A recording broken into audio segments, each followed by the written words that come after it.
Martin Luther খ্রিস্টান ধর্মে নতুন ভাবধারা বয়ে নিয়ে এলেন। প্রাচীন ধর্মীয় রূপের শৃঙ্খল পাশ ছিন্ন করে বেরিয়ে এলো প্রোটেস্ট্যান্টবাদ। তার কণ্ঠে নবযুগের উদার আহ্বান। ইউরোপের সমাজদেহে প্রচণ্ড আলোড়নের সৃষ্টি হল। নতুন আদর্শ আর নতুন সম্ভাবনার দ্বার খুলে গেল।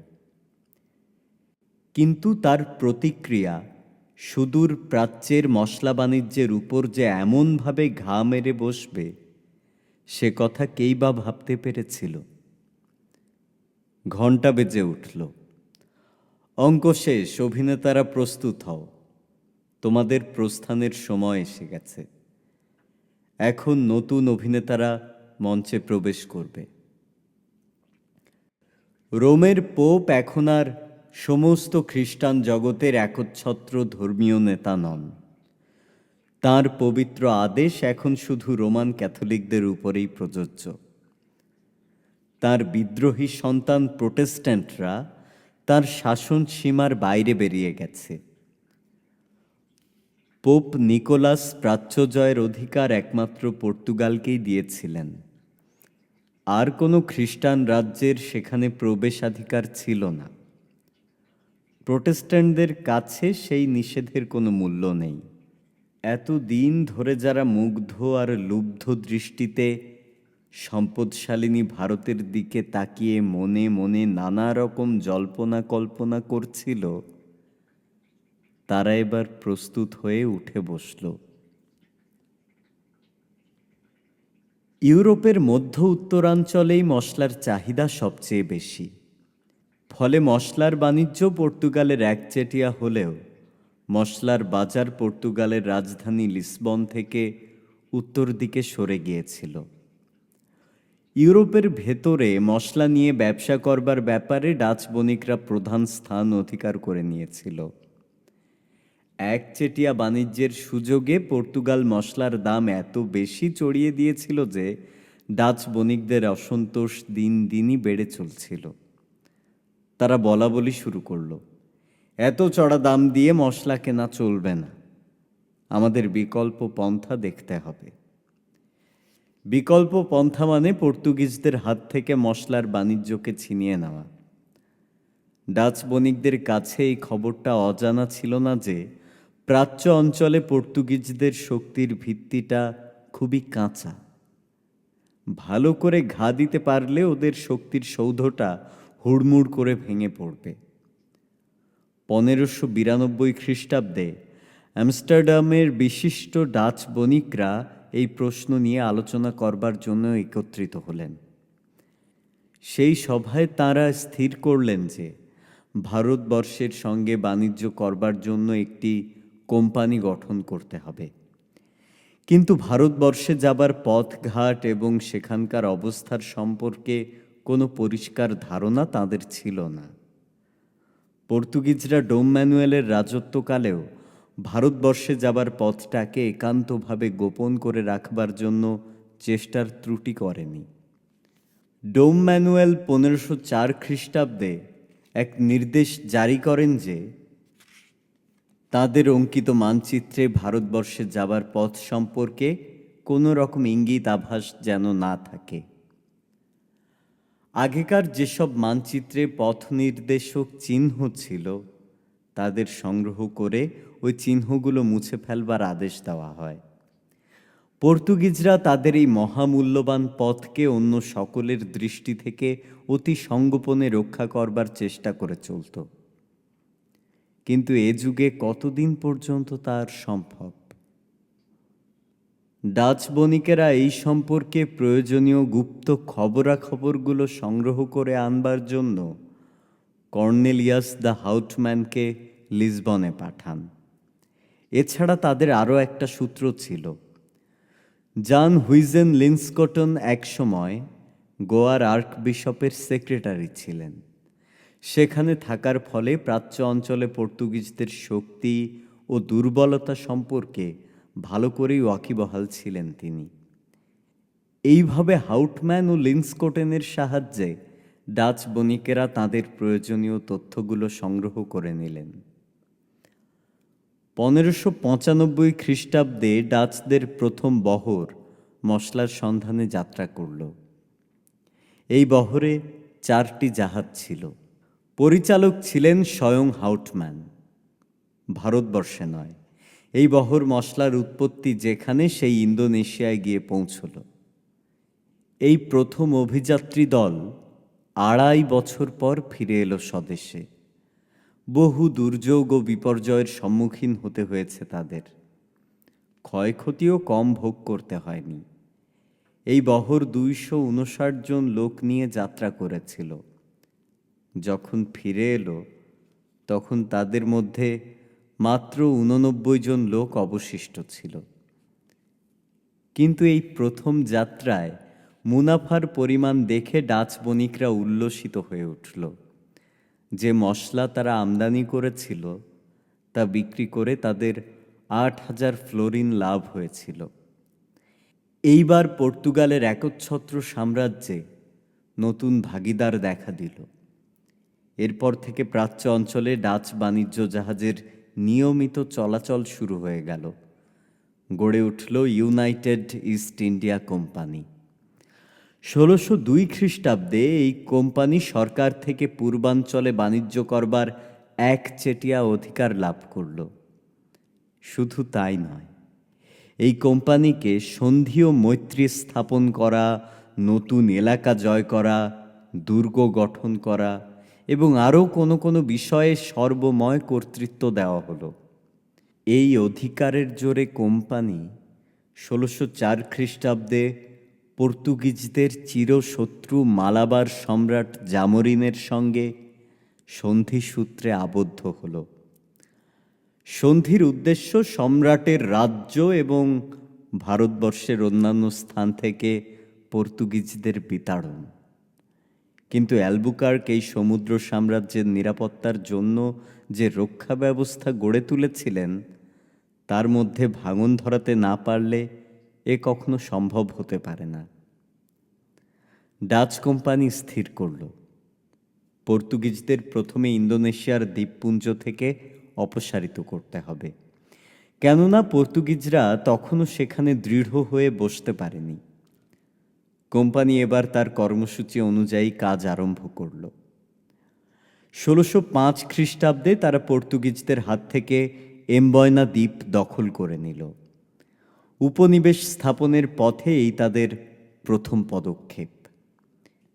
এর 14 বছর বাদে কোম্পানির পক্ষে জান পিয়েটার্স কোয়েন যখন জাকার্তা অধিকার করে বসলেন, সেই দিন থেকে ইন্দোনেশিয়ার ডাচ প্রভুত্ব সুপ্রতিষ্ঠিত হয়ে গেল। প্রাচ্য সমুদ্রের আতঙ্ক পর্তুগিজ নৌবাহিনী এই দ্বীপপুঞ্জ থেকে পাত্তাড়ি গুটিয়ে নিয়ে পেছনে হটল। এই উপলক্ষে বিজয়ী কোয়েন সেদিন কোম্পানির ডিরেক্টরদের উদ্দেশ্যে লিখেছিলেন, ইন্দোনেশিয়ার অধিকাংশ উর্বরা ভূমি ও সমুদ্র আপনাদের করতলগত হয়েছে। বিবেচনা করে দেখুন সাহস থাকলে কি না সম্পন্ন করা যায়। সেদিন প্রোটেস্ট্যান্ট হল্যান্ডের সাম্রাজ্যিক স্বার্থ রক্ষার জন্য তাদের ভগবানকে রোমান ক্যাথলিক পর্তুগালের বিরুদ্ধে সংগ্রামে নামতে হয়েছিল। যুগ যুগ ধরে এই রীতি প্রচলিত হয়ে আসছে। পররাজ্য লুণ্ঠন বা জয় করবার জন্যই হোক, কি খ্রিস্টান কি হিন্দু কি মুসলমান, সকলের ভগবানকেই ভক্তদের সঙ্গে এই কাজে শরিক হতে হয়। অতীতেও তাঁদের এই দায়িত্ব ছিল, বর্তমানেও তা শেষ হয়ে যায়নি। 1633 খ্রিস্টাব্দে অ্যান্টনি ভন ভিয়েমেন এই নতুন ডাচ সাম্রাজ্যের গভর্নর জেনারেল নিযুক্ত হন। তিনি এই সাম্রাজ্য গড়ে তুলেছিলেন এবং পর্তুগিজদের বিতাড়ন কার্য তাঁর হাতেই সুসম্পন্ন হয়। 1641 খ্রিস্টাব্দে তিনি পর্তুগিজদের হাত থেকে মালাক্কার শক্তিশালী ঘাঁটি ছিনিয়ে নিলেন। অ্যালবুকার্ক যে রক্ষা ব্যবস্থা গড়ে তুলেছিলেন এবার তার মধ্যে ভাঙন ধরল। এবার ঘাঁটিতে বসে ডাচ ঔপনিবেশিকেরা ভারতবর্ষের বাণিজ্যের দিকে সেন দৃষ্টি নিক্ষেপ করল। সেই বাণিজ্য তখনও পর্তুগিজদের হাতেই ছিল। পর্তুগিজরা ইতিপূর্বে সিংহলের কলম্বো বন্দরে ঘাঁটি করে বসেছিল। ডাচদের পরিকল্পনা ছিল এই কলম্বো থেকেই ভারতবর্ষের পর্তুগিজ ঘাঁটিগুলোর উপর আক্রমণ চালাতে হবে। সে সময় কলম্বোর পর্তুগিজদের সঙ্গে সিংহলের রাজাদের সংঘর্ষ চলছিল। ডাচরা মালাক্কা থেকে সিংহলের রাজাদের সাহায্য করতে লাগল, কিন্তু কলম্বো থেকে পর্তুগিজদের হটিয়ে দিতে বেশ বেগ পেতে হয়েছিল। অনেক দিন পর্যন্ত তারা ওই ঘাঁটি আঁকড়ে ধরেছিল। অবশেষে 1654 খ্রিস্টাব্দে ভ্যান্ডার হেডেন বহু দিনের জন্য এই বন্দর অবরোধ করে রাখেন। তার ফলে পর্তুগিজরা সিংহল ছেড়ে যেতে বাধ্য হয়। কলম্বো হাতছাড়া হয়ে যাবার পর পর্তুগিজদের এই সমুদ্র সাম্রাজ্যের অবশিষ্ট যা ছিল তা দ্রুত ভেঙে পড়ল। পর্তুগিজরা সর্বপ্রথম কোচিনে এসে বসেছিল। 1660 খ্রিস্টাব্দে ডাচরা তাদের হাত থেকে সেই কোচিন ছিনিয়ে নিয়ে গেল। তারপর ছোট ছোট বাণিজ্য কেন্দ্রগুলো একটির পর একটি খসে খসে পড়তে লাগলো। পর্তুগিজরা 1665 খ্রিস্টাব্দে তাদের বোম্বাই বন্দরকে ইংল্যান্ডের রাজার কাছে যৌতুক রূপে উপহার দিয়েছিল। সব গিয়ে বাকি রইল গোয়া, ছোট দুটি দ্বীপ দামন আর দিউ। সেই গোয়া, দামন আর দিউ সেদিন পর্যন্ত পর্তুগিজদের হাতেই ছিল। পর্তুগিজরা এ অঞ্চলে মশলার বাণিজ্য করতে এসেছিল। এ বাণিজ্যকে মুষ্টিগত করেই তারা তৃপ্ত ছিল। কালিকট রাজ্য দখল করতে গিয়ে যে চূড়ান্ত পরাজয় তাদের বরণ করতে হয়েছিল, তারপর থেকে কলম্বো ভূমিতে সাম্রাজ্য প্রতিষ্ঠার জন্য আর তারা বেশি সচেষ্ট হয়নি। অবশ্য গোয়া, মালাক্কা এবং ইন্দোনেশিয়ার কোনো কোনো দ্বীপে তারা যে উপনিবেশ স্থাপন করেনি তা নয়, কিন্তু তাদের প্রধান লক্ষ্য ছিল মশলার বাণিজ্যটাকে পাহারা দিয়ে রাখা। আরও কিছু সময় হাতে পেলে এখানেও তারা বড় বড় উপনিবেশ গড়ে তুলত, সে বিষয়ে কোনো সন্দেহ নেই। কিন্তু প্রতিদ্বন্দ্বী ডাচ সাম্রাজ্যবাদ সেই সুযোগ তাদের দিল না। তাদের হাতে বিষম মার খেয়ে তারা লেজ গুটিয়ে গোয়ায় গিয়ে আশ্রয় নিল। আমরা দেখেছি ডাচরা পর্তুগিজদের মতোই মশলার গন্ধে গন্ধে ইন্দোনেশিয়ায় এসে পৌঁছেছিল, কিন্তু পর্তুগিজদের ভাগিয়ে দিয়ে নিষ্কণ্টক ইন্দোনেশিয়ায় একটু গুছিয়ে বসবার পরই তারা শুধু মশলার বাণিজ্য নিয়ে সন্তুষ্ট না থেকে সাম্রাজ্য গড়বার দিকেও মন দিল। সাম্রাজ্যবাদের পুরোপুরি রূপটা এই ডাচ ঔপনিবেশিকদের মধ্যেই প্রথম দেখতে পাই। বান্দা, এমবয়না, মালাক্কাস প্রভৃতি অঞ্চলের অধিবাসীদের তারা এক নতুন প্রণালীতে শোষণ করতে শুরু করল। পর্তুগিজরা মশলা নিয়ে বাণিজ্য করত, কিন্তু মশলা উৎপাদন করার কথাটা সম্ভবত তাদের মাথায় আসেনি। আর যদি এসেও থাকে, অত উৎসাহ ও ধৈর্য তাদের ছিল না। ডাচ বণিকরা মশলা চাষিদের ফসলের জন্য আগাম হিসেবে দাদনের টাকা দিয়ে রাখত। সরল প্রাণ চাষি তাদের এই ফাঁদে ধরা দিল, আর তার পরিণামে যা ঘটবার তাই ঘটল। এই দাদনের সুযোগ নিয়ে নানা রকম ছলছুতো প্রবঞ্চনার সাহায্যে চাষিদের জমি কোম্পানির হাতে গিয়ে জমা হতে লাগলো। ভারতবর্ষে ইংরেজের আমলে নীলকর সাহেবরা এই দাদন দিয়েই কেমন করে নীল চাষিদের সর্বশান্ত করেছিল, সেই নিদারুণ ইতিহাস আমাদের অজানা নয়।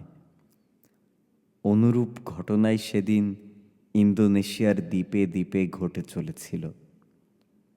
রাজশক্তি ডাচদের হাতে, তাই ডাচ বণিকদের এই অত্যাচার থেকে দুর্ভাগা অসহায় চাষিদের রক্ষা করবার মতো কেউ ছিল না। অভাব আর অত্যাচারে ক্লিষ্ট চাষিরা আল্লাহর নাম স্মরণ করে মাথা চাপড়ে মরছিল। কিন্তু জাকার্তা বিজয়ী ডাচ বীর জন পিয়েটার্স কোয়েন তো আগেই বলেছিলেন, সর্বশক্তিমান ভগবান আমাদের পক্ষে সংগ্রাম করেছেন এবং আমাদের উপর সৌভাগ্য ধারা বর্ষণ করেছেন। এ অবস্থায় দুর্ভাগা চাষিরা কী বা করতে পারে? এইভাবে চাষিদের হাত থেকে জমি ছিনিয়ে নিয়ে কোম্পানি সেই সব জমিতে নিজ কর্তৃত্বে মশলা জমাতে লাগলো। খেতে চাষের কাজ অবশ্য স্থানীয় চাষিরাই করত। তবে আগে তারা নিজের জমিতে কাজ করত, নিজের পরিশ্রমের ফল নিজেই ভোগ করতে পারত। আর এখন এখন তারা কোম্পানির বাগিচায় জনমজুর খেটে মরছে। মজুরি হিসেবে প্রভুরা যা দিত তাতেই তাদের সন্তুষ্ট হয়ে থাকতে হতো।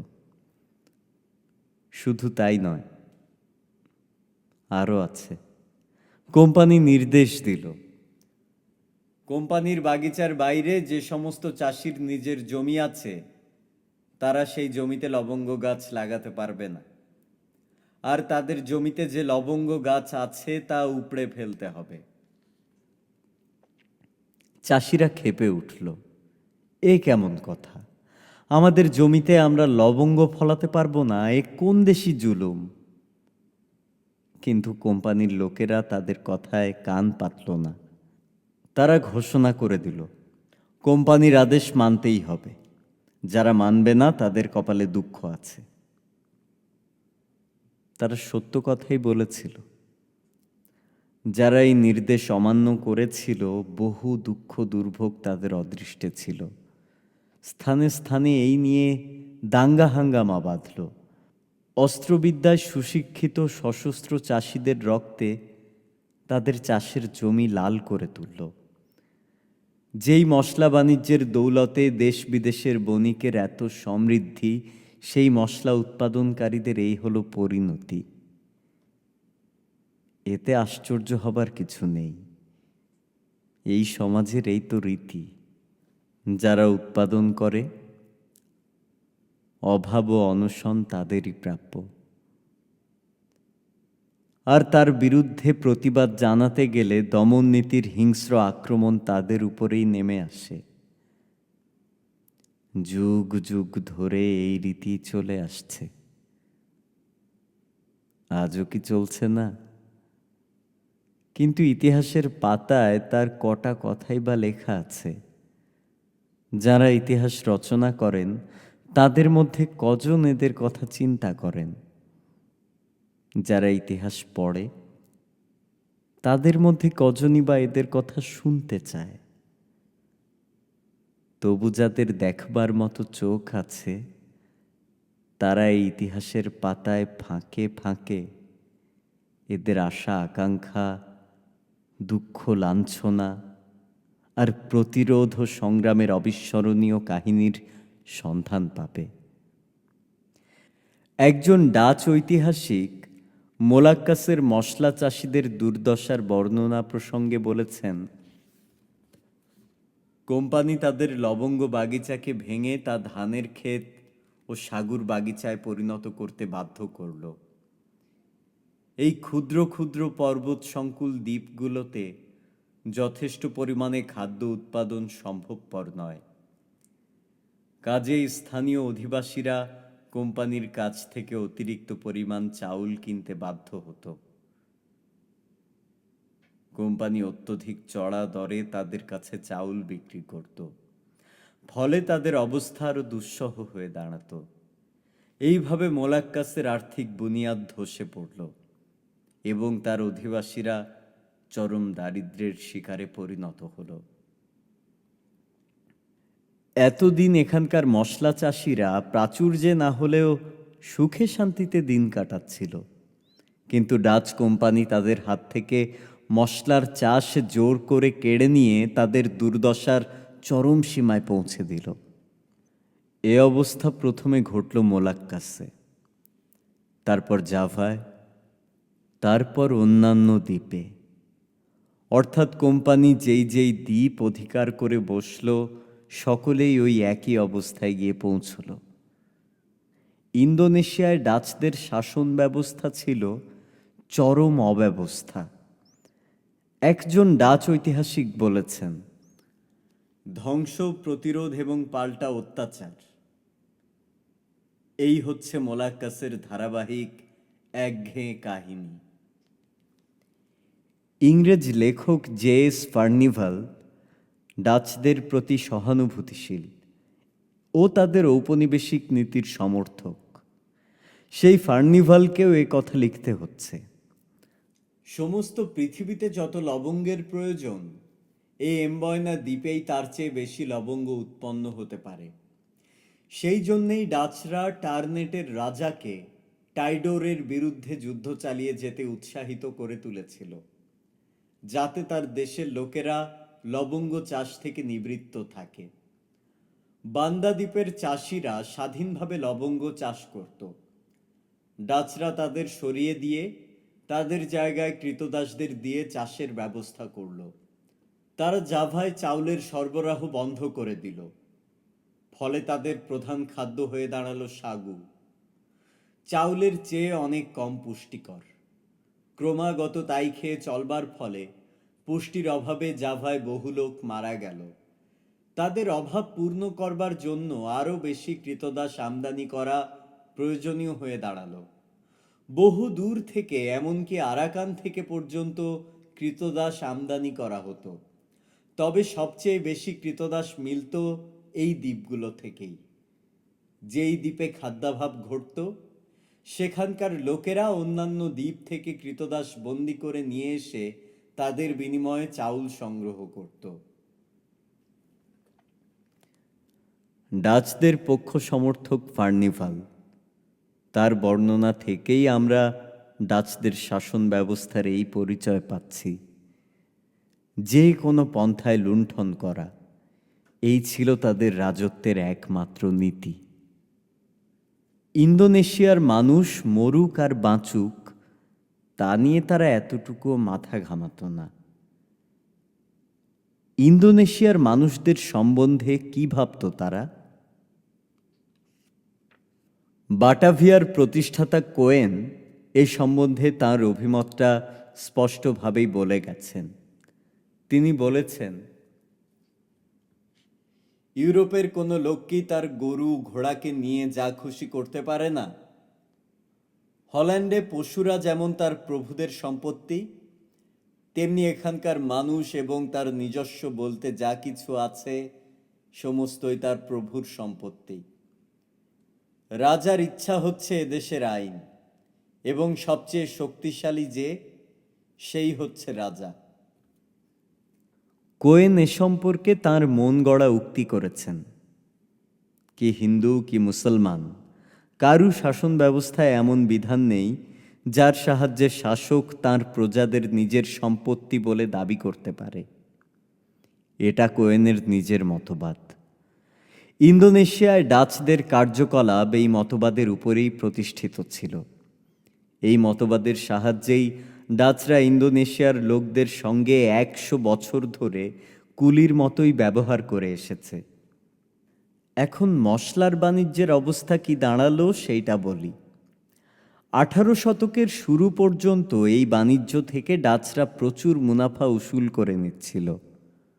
ডাচদের প্রথম জাহাজটি মোলাক্কাস থেকে যে লবঙ্গ বোঝাই করে নিয়ে গিয়েছিল, সেই লবঙ্গ বিক্রি করে তারা শতকরা 2500 ভাগ 25 গুণ মুনাফা লাভ করেছিল। কিন্তু 18 শতকের প্রথম ভাগ থেকেই তাদের মুনাফার হারটা ক্রমশই কমে যেতে লাগলো। ইতোমধ্যে কফি এসে বাজার জুড়ে বসল। সমস্ত ইউরোপময় অপর্যাপ্ততার চাহিদা। যারা কফির বাণিজ্য করত তারা প্রচুর মুনাফা লুটতে লাগলো। 1660 খ্রিস্টাব্দে ইউরোপের বাজারে কফি চালু হয়। দেখতে দেখতে তা অতি জনপ্রিয় পানীয় হয়ে দাঁড়ালো। ডাচ কোম্পানির দৃষ্টি এবার কফির উপর গিয়ে পড়ল। এই 18 শতকের প্রথম ভাগে তারা দক্ষিণ ভারতের মালাবার অঞ্চল থেকে কফির চারা আনিয়ে জাভায় কফির চাষ শুরু করে দিল। কয়েক বছরের মধ্যেই কফি এই দ্বীপের প্রধান ফসল হয়ে দাঁড়ালো। লবঙ্গ সসম্মানে পিছে হটে গেল। দুনিয়ার বাজারে কফি তখন খুবই উঁচু মূল্যে বিকাচ্ছে। এই ফসল দিয়েই এই সমস্ত দ্বীপবাসীদের হারানো সমৃদ্ধি আবার ফিরিয়ে আনা যেত। কিন্তু এদের সুখ সমৃদ্ধির কথা নিয়ে কোম্পানি কখনোই মাথা ঘামাতো না। শুধু তাই নয়, তারা মনে প্রাণে ছিল এর বিরোধী। এই সময়কার দলিলপত্র ঘাঁটলে একটা জিনিস লক্ষ্য করা যায়, এগুলোর ছত্রে ছত্রে পাছে জাভাবাসী অতিরিক্ত ধনী হয়ে যায়, এই আশঙ্কা প্রতিফলিত হয়ে উঠেছে। ডাচদের মূল উদ্দেশ্য ছিল প্রথমত জাভার সম্পদ শোষণ করে নিজেদের ভাণ্ডারকে পূর্ণ করে তোলা, দ্বিতীয়ত জাভাবাসীদের সুখ সমৃদ্ধির সম্ভাবনার পথে যত বেশি সম্ভব বাধা দান করা। এই কথাগুলো প্রকাশ্যে ও সোজাসুজি বলতে তাদের কোনো সংকোচ বা কুণ্ঠা ছিল না। এই উদ্দেশ্যকে হাসিল করবার জন্য তারা 3টি পন্থা অবলম্বন করল। 1, বাটাভিয়ার বাজারে কফির দরকে যথেষ্টভাবে কমিয়ে রাখা।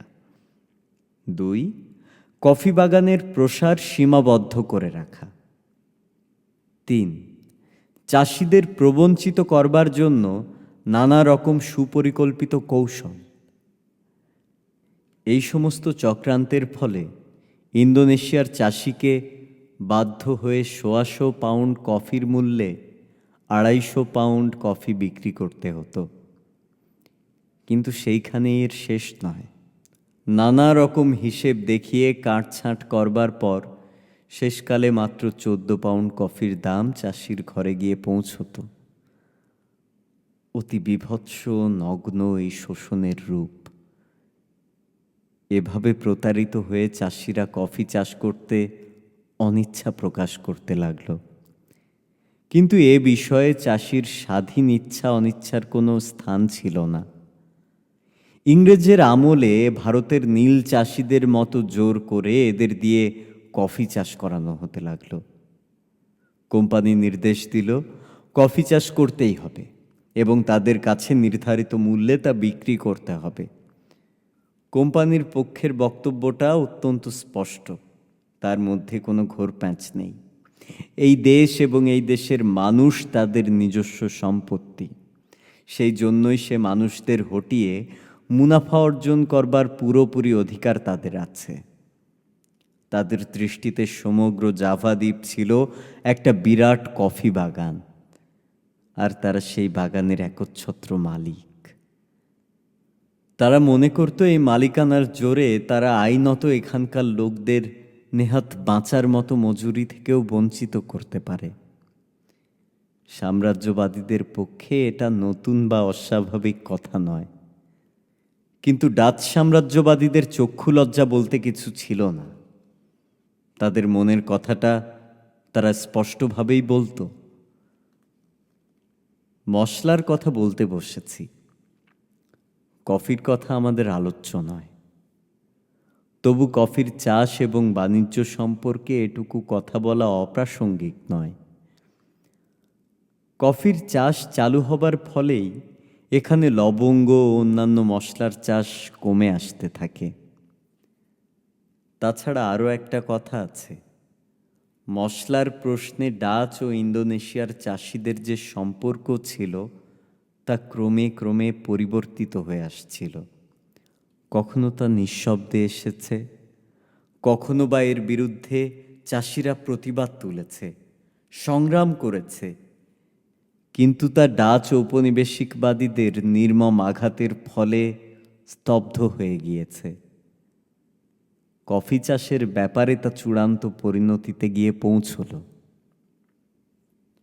ডাচ বণিকরা প্রথম যখন এসেছিল তখন তারা পর্তুগিজদের মতোই বণিকদের কাছ থেকে মশলা কিনত, আর সেই মশলা ইউরোপে চালান দিয়ে উচ্চ হারে মুনাফা লুটত।